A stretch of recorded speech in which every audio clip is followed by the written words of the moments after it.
नमस्कार, times of Swaraj में आप सबों का स्वागत है और मैं हूं संतोष सिंह। साहब, अब जब आपसे एक ऐप संभल नहीं रहा है तो शिक्षा विभाग जैसे विराट विभाग को आप कैसे संभाल पाइएगा? गोल गोल गप देने से नहीं होता है साहब। आप किस बात का कंप्यूटर पढ़े हैं ये भी हमको अब समझ में नहीं आ रहा है।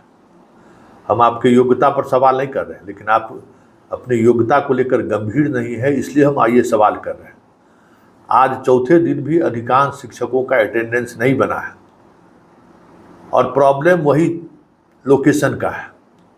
जिस प्रॉब्लम को सॉर्ट आउट किया जा सकता है, उस ऐप को आपको जीपीएस मैप से जोड़ना है। जो आपका जो कंपनी है, जिस कंपनी को पता नहीं कैसे अपॉइंट किया गया है, उसके इंजीनियर को समझ में नहीं आ रहा। वो भी इंजीनियर होगा कहीं रंजीत डॉन का प्रोडक्ट टाइप का, प्रश्न पत्र लिख करा के पास कर गया होगा, किसी बढ़िया इंस्टीट्यूट में पढ़ के वहाँ चोरी करके पास कर गया होगा, कंपनी में आ गया, उसको सॉफ्टवेयर का ABCD नहीं पता होगा।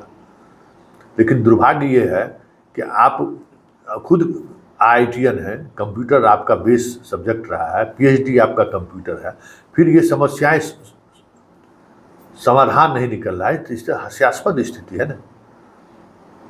आज पूर्ण सुबह से वही शिक्षकों का वही रामधुन है कि अटेंडेंस बना रहे हैं, लोकेशन दूर बता रहा है, और आपके तरफ से नोटिस पर नोटिस जारी हो रहा है कि एक भी शिक्षक का अगर अटेंडेंस नहीं आया तो उसका पूरा सबका वेतन काट लेना है। बिना ऐप का जो है अटेंडेंस का कोई महत्व नहीं रहेगा। क्या मतलब है भाई?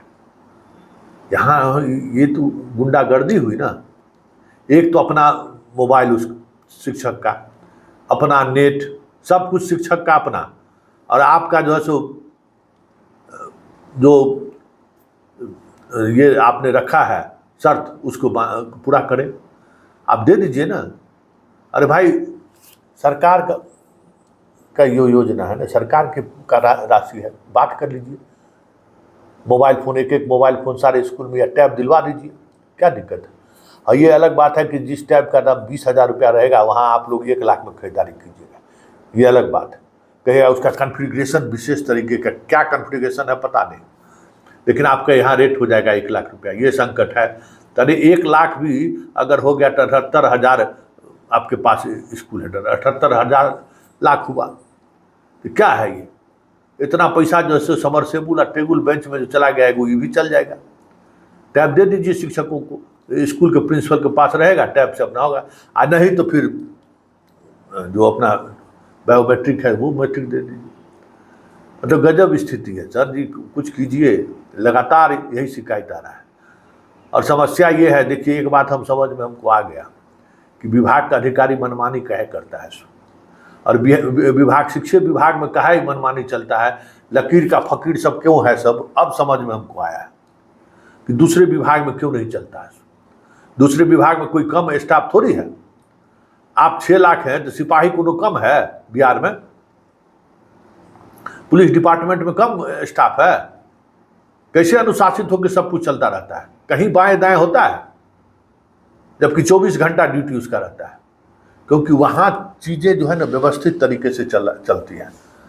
और ये आप बताइए कि कल ही जो प्रेस कॉन्फ्रेंस में बताइए, टीचर लोग हंगामा हम लोग को दे रहे थे कि यूपी में 6 घंटा चलता है, फलाने जगह फलाने घंटा चलता है। अरे भाई, आप 3 बजे, आपको 10 साल 11 साल से लेकर 9 बजे से लेकर 4 बजे तक स्कूल चल रहा है। इसका मतलब आप कभी देखे ही नहीं कि 4 बजे तक स्कूल भी होता है। 11 बजे तक आना नहीं या 2 बजे के बाद भेंट नहीं देना है, ये प्रवृत्ति में रहे, ये तो साबित हो रहा है ना। आपको पता था कि स्कूल जो है 9 बजे से 4 बजे तक चलता था पहले? हम लोग वहाँ भौचक रह गए जब रिलीज देखे तो कि 11 बरस से चल रहा है ये आपका सिस्टम। अब बताइए, तो दोनों वही है, इसलिए विभाग मनमानी कर रहा है। तकनीकी तौर पर अगर आप मजबूत होते ना तो विभाग की ये मनमानी नहीं चलती। और तकनीकी तौर पर मजबूत होने के लिए बार बार आप लोग कहते हैं कि जो शिक्षक से संबंधित, शिक्षा से संबंधित नोटिफिकेशन निकलता है ना, उसको जरा गौर से अध्ययन कीजिए। आपका जितना नेता है ना पॉकेट मार है, कहेंगे नेता को पॉकेट मार, मास्टरवा को मास्टरवा कहेंगे, नेता को जो है सो पॉकेट मार है। वो खाली कोर्ट ले जाके केस को फंसाना चाहता है। नेता भी पढ़े तब ना, पहले के तो नेता पढ़ता भी था कि भाई इसका क्या हम काट निकाल सकते हैं। राष्ट्रीय शिक्षा नीति में वेतन लोगों को क्या मिल रहा है और हमारे लोगों को वेतन क्या मिल रहा है जो हम पर थोप रहे हैं, बहुत तरह का सवाल है। आप जब फैसिलिटी नहीं दीजिएगा लेकिन उसका अनुसरण कीजिएगा, जो राष्ट्रीय शिक्षा नीति है उसमें उसके तहत जो जो स्कूल है, जो जो वहाँ फैसिलिटी क्या है और आप फैसिलिटी क्या दे रहे हैं। लेकिन सवाल है कि नैतिक बल होना चाहिए ना आपके यूनियन का जो नेता है, बस उसको हाई कोर्ट और सुप्रीम कोर्ट दिखाई देता है और कुछ नहीं दिखाई देता है। और आजकल यूट्यूब पर आकर भाषण देना दिखाई देता है। कहाँ थे पाठक था तो बोलती बंद था। अब सिद्धार्थ आए हैं तो यूट्यूब पर बैठ के भाषण दे रहा है और मीडिया में फोनिंग दे रहा है। वाह, अभी बहुत कुछ बचा बाकी है। पढ़िए पढ़िए, एक्ट वगैरह पढ़िए, पुराना नेता लोग एक्ट वगैरह पढ़ते थे और अब तो सुप्रीम कोर्ट जो कह दिया है तो उसके बाद कहीं मुंह दिखाने लायक भी है, रहे मुंह दिखाने लायक भी।